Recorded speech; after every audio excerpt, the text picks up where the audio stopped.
We will show you how to make Matcha Financier, a classic French tea cake with a Japanese twist. Financiers are known for their rich and nutty flavor of brown butter and very popular in Japan. Like many other desserts, a matcha-flavored variation exists and it's delicious. A full recipe is on JapaneseCooking101.com. First, we are going to make brown butter.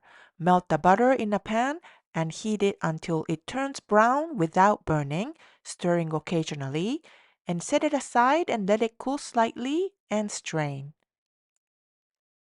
Combine the cake flour, almond meal, sugar, matcha powder, and baking powder, and sift them together.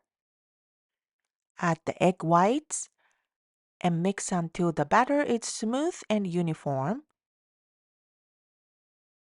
Then slowly add the brown butter into the mixture, stirring well to combine thoroughly. Cover and chill in the fridge for 30 minutes to an hour.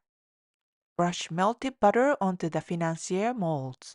These little molds might not be so easy to find, but you can also use Madeline molds.